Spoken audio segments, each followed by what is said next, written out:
We now introduce one of the most powerful but also subtle concepts in C++, pointers. Imagine every variable you create in your program as a house. The variable's value is the person living inside, while the house, memory cell, has an address on the street, memory address. Pointers are like writing down that street address instead of storing the person directly.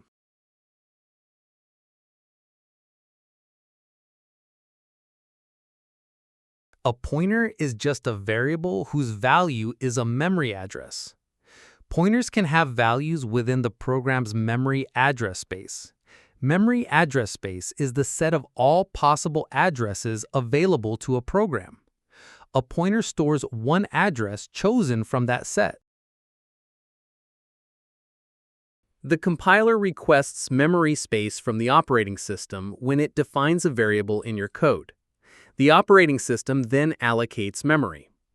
A pointer is defined by using the asterisk in front of the variable name. Pointer data types must match the values they point to. When you place an ampersand in front of a variable, you tell the compiler that you want to retrieve the memory address. So here I wrote int number1 equals 5, int asterisk my pointer1 equals ampersand number1. And this means number1 is type int, my pointer1 is a pointer to an int, or my pointer1 is type int asterisk.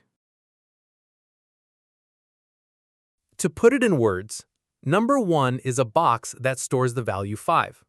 The expression ampersand number1 is like asking for the street address of that box. My pointer1 is a new variable that stores that street address. If you look directly at my pointer1, you'll see an address such as 0x4b5010.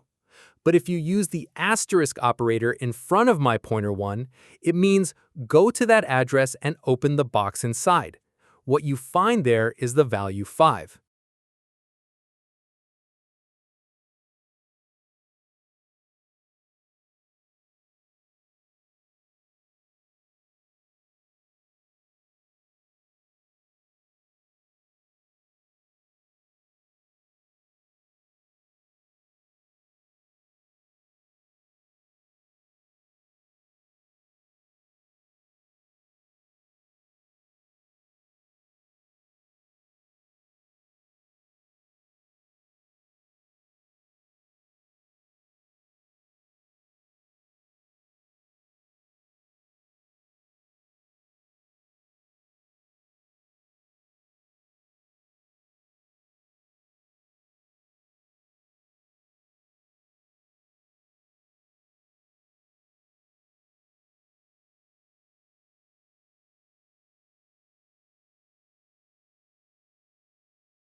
Here we print out the values, the variable itself, its address, the pointer, and the dereferenced pointer.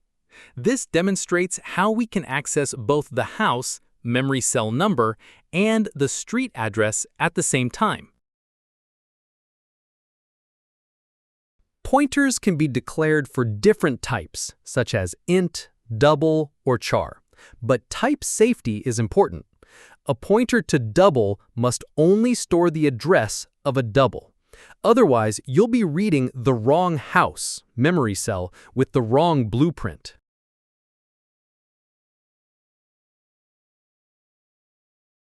Finally, remember, a pointer must be initialized with a valid address before you use it. If it is not, an uninitialized pointer contains an indeterminate garbage address, and you can crash your program. It is because when you run your program, the operating system sets aside memory space specifically for your program.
In the second program, we look at how pointers interact with arrays.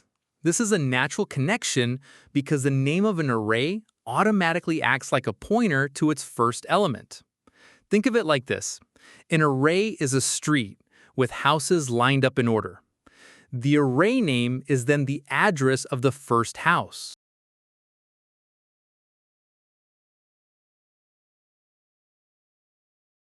So here, we create an array of three doubles, 1.0, 2.5, and 3.0. If we print A, what we see is actually the memory address of the first element.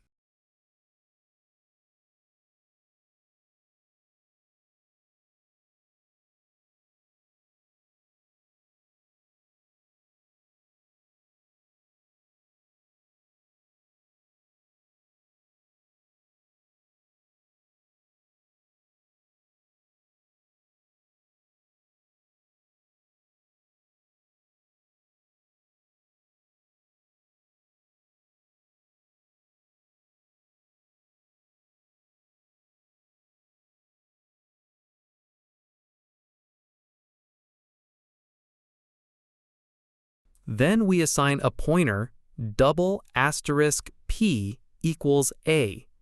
Now P points to the first house memory cell on the street.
Using asterisk P, we look inside the first house, memory cell, and see the value 1.0. By moving one house, memory cell, down the street, asterisk p plus 1, we find the second element, 2.5. Moving again with asterisk p plus 2 gives us 3.0.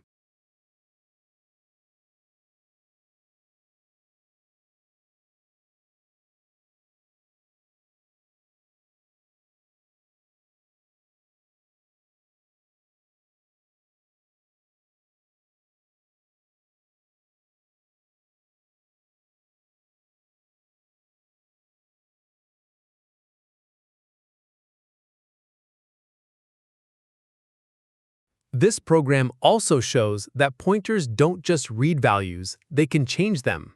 When we write asterisk p plus 1 equals 99, the pointer goes to the second house, memory cell, and changes its occupant. Now, if we print a of 1, it shows 99 instead of 2.5. This demonstrates how arrays and pointers are two sides of the same coin in C++.